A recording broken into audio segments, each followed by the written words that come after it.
It's an orange juice. What's up everyone, it's OJ.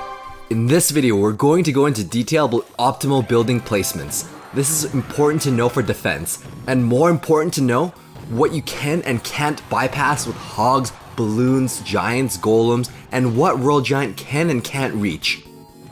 Before we talk about advanced building placements, let's talk basics. There are three well-known building placements. A 4-2 plant, which is 4 tiles from the river, and 2 tiles from the princess tower. This is the almighty ground placement. Pulls ice golems, giants, hogs, and golems. If the giant is backed up with a musketeer, the inferno tower will tank the musketeer. Then you have the 4-3 placement. This pulls all golems, giants, and ice golems the farthest and draws them within range of your princess tower the longest. The drawback is that a musketeer will bypass this and ignore the inferno tower to go straight to your princess tower, dealing massive damage. Ideally, this is the best placement against a single golem that is not supported by ranged units. Another example of a 4-3 placement is if my opponent has a golem coming at me from the left side and minion horde coming from the right side. This pulls the golem the maximum distance, and my ice spirits takes care of that minion horde for a positive elixir trade. Now we have a third placement. Doing a 5-2 plant is ideal for pulling approaching ice golems, giants, and golems really deep. This is the best if you have a spawner to stack up units to take on tank. It's important to note that a 5-2 and a 4-3 placement will not pull a giant if there's a unit nudging him to the edge. It's a higher risk, higher reward placement. Of course, there is no risk if you know when and when not to do these max placements. A 5-2 placement is not good against a hog. The hog will just bypass it easily, so there are pros and cons to all three of these placements. Sometimes you do want to place an inferno in front of your tower against the lava hound sent in alone. It takes out the lava hound, then tanks for all the pups. Usually pushing the other side forces your opponent to defend, leaving them with no elixir to support that lava hound. Another example of frontal placement is if they have a roll giant and play predictive minions to attempt to counter your inferno. This messes up their prediction. The tech becomes incredibly complex. There are a lot of buildings in the game, but they're all grouped into 3 categories. Passives, which will be all spawners and the elixir collector. Actives, which will be all attacking structures like cannon, expo, or mortar. Then you have the Tesla tower. This special little cupcake gets her own classification. Passives have a 1.0 tile radius hitbox. This will be all spawners. They have the largest hitbox of all buildings that can be placed in the game. This means they have the greatest pull strength out of all of the buildings.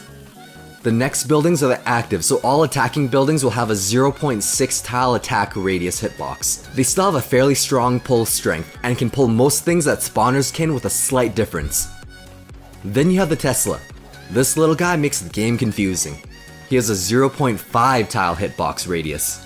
So despite this building only being 2x2 tiles, it's almost as big as the other attacking buildings, but not quite. At least it's immune to spells while it is underground. With different sized buildings, let's talk about the small differences between a 4-2 and a 5-2 placement with active and passive buildings. Against a roll giant or dark goblin, any active building placed 4 tiles in the river will be safe from the roll GG. He won't be within range of the princess tower, but he'll have to target your active building from the bridge.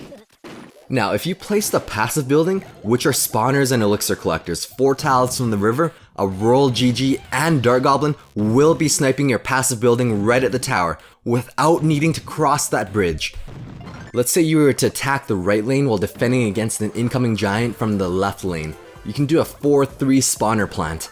This will draw the roll giant into range of your princess tower, which allows your spawner to harass the opposite lane. This is pointless to do if you have a defensive structure. So if you have a passive building like a furnace, the best placement against the roll giant will be a 5-2 plant. If you know roll giant is coming this way, you can spawn a few waves and tank the roll giant, all while drawing him close enough for your princess tower to chip at him. Pair this with a 5-2 furnace, plant skeletons, and you've got yourself a positive elixir trade. The drawback of this 5-2 plant is that you will not pull anything from the other lane. Roll giant, golems, hogs, they will all bypass this placement in the other lane. Now the 5-2 placement is one of the more technical ones. With active buildings, it will draw the giant, but it will not pull the musketeer. She'll bypass it and destroy your tower. Passive buildings are a bit fatter, so she behaves slightly differently. If you plant her in the middle, she will bypass. However, if she's planted in the back or on the inner areas of the bridge, she will target your spawner. This is exclusive to spawners. The passive buildings were designed slightly bigger to have different pull factors for the spells to be able to reach certain placement of the spawners, but not the defensive buildings. For the most part, spells interact very consistently with actives and passives. But here's a great example of a very important difference. Fireball and Zap have a 2.5 tile radius. If you try to fireball a spawner that's planted in a 3-3 position, you'll clip both their princess tower and their passive building. But if you try to fireball an active building that's placed in the same 3-3 position, you will not be able to clip both of them. This is the anti-fireball position if you're defending against a giant and you're using an active building. Freeze spell is slightly larger than fireball with a 3 tile radius. Against a 1-3 plant with an active building, you will not be able to freeze both the defensive building and the princess tower. This is only useful to know if they're running a giant freeze. Hogs and balloons will bypass this building placement, so the freeze doesn't even matter. If you plant a spawner 1 tile from the river and 3 tiles from the princess tower, the spawner will be clipped. This isn't really a big deal because freezing a passive building doesn't really do much. Many golems and giant decks pack lightning or poison. Both of these spells share a 3.5 tile radius. Any structure placed right at the river and 3 tiles from the princess tower cannot be lightninged. The only drawback is that you can place an electro wizard or anything right at the river and shut down this building placement and saves your opponent from having to waste lightning. There's another position that's very specific. If an active building is placed on a 2-4 location, you can't lightning or poison both. But if you place a passive building on the 2-4 spot, it is within range of lightning and poison. This is just because their hitbox is larger. Golems and ice golems will bypass this building plant no matter where you place it.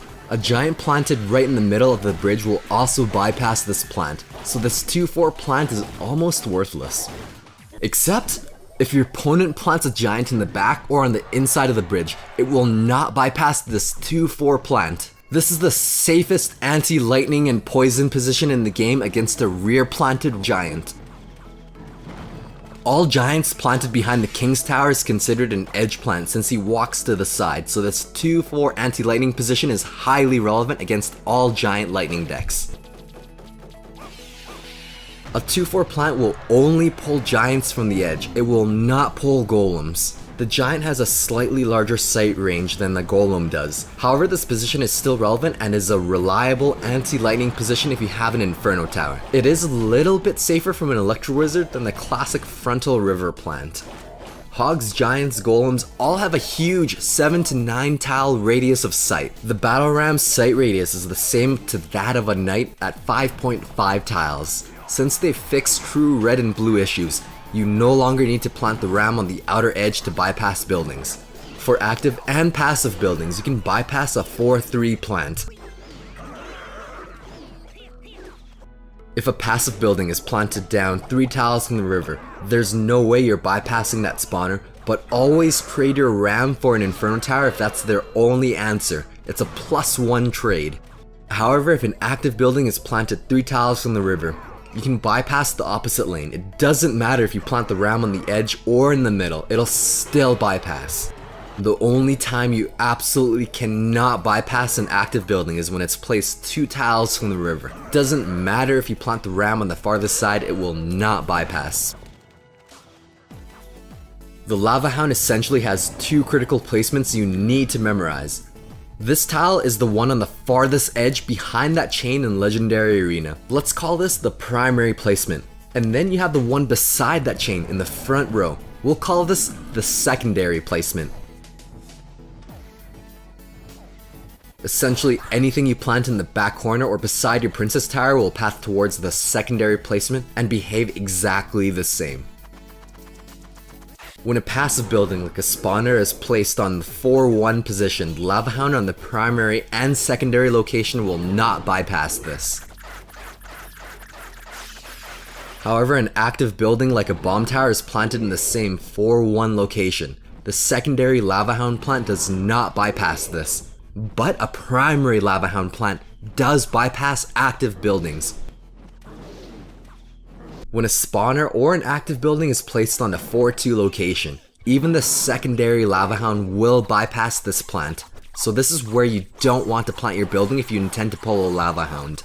A Tesla can be planted at 5-1. It's going to pull the Lava Hound from the primary placement. Nothing will bypass, and it does a decent job of cleaning up all of the pups. The balloon has a slightly different sight radius from the Lava Hound. So for passive and active buildings, a 4-2 plant, a balloon planted on the secondary location will not bypass the building. It'll just fly towards it. However, if you plant the balloon on the primary location, which is the furthest edge, it will bypass active and even the larger passive buildings. For both active and passive buildings, a primary and a secondary plant will not bypass a 4-1 plant. The balloon will always veer towards the building. Now, a Tesla behaves relatively the same. In fact, you can pull the balloon with a Tesla planted 5 tiles in the river, but the death damage will reach your tower. Because of that, the ideal placement is 3 tiles in the river. This way the death damage will not splash onto your princess tower. Of course, this is only useful information if the balloon is sent in alone. The Hog Rider must eat a lot of carrots because he has the best eyes in the game, boasting a 9.5 tile sight radius. He gets pulled the hardest by buildings. For simplicity's sake, we'll only be talking about pig push locations. Against passive and active buildings, the Hog will always bypass the 4-3 plant. This is ridiculous that the March update gave the Hog a free pig push. So with passive and active buildings, he will not bypass the 4-2 plant. This is pretty reasonable, but you have to react fairly quickly before he crosses the bridge. This is where active and passive buildings deviate. A 3-3 passive building will not let any Hog through, no matter what. A pig push will not bypass this placement. This is virtually a passive wall against the Hog Rider. However, with active buildings, since they do have a slightly smaller hitbox, the Hog will bypass this 3-3 placement with a pig push. It's such a small difference in size, yet it changes the entire dynamic of the game. Even if an active building is planted right at the river, the pig push will bypass this. As for a Tesla, a 2-3 placement is the only safe area against a pig push. Since the Tesla is hidden, the Hog doesn't see it. This is ridiculously far up front and leaves the Tesla vulnerable to musketeers, archers, or whatever range units that your opponent plants at the river. Supercell needs to buff the Tesla to be consistent with the other active buildings. Dart Goblins are a bit unique because of its tiny stature and its massive range, so a Dart Goblin can take on any passive buildings with a 4-2 plant. It will safely snipe away at the spawner on your side of the river. Active buildings are a bit different. They're smaller, so the Dart Goblin will not be able to snipe a building at the river with a 4-2 plant, but it will still snipe it from the edge of the bridge safely. However, if you plant the Dart Goblin right on the bridge, it'll dip within range of your opponent's princess tower, so the Dart Goblin will not really survive for that long. A really safe placement is a 5-2 plant. The Dart Goblin won't even be able to reach the large passive building. It's a bit riskier because he won't be able to pull giants or hogs in the opposite lane. If you do a 4-3 plant with a Tesla, it won't do anything since the Dart Goblin's attack range actually outranks the Tesla's activation range. So this is a terrible placement against the Dart Goblin. Instead, you'll want to place it 3 tiles from the river. At least here, it'll engage the Dart Goblin properly to take him out, rather than ignore him entirely. On the topic of buildings, an underleveled furnace will spawn fire spirits that die in one shot to the arena tower, so they won't be reaching the princess tower. But if you time it correctly, the spear goblins will get 2 hits off of the tower instead of just 1. Plus, one of the other fire spirits reaches the tower. Thanks for watching. Stay tuned for more quality OJ.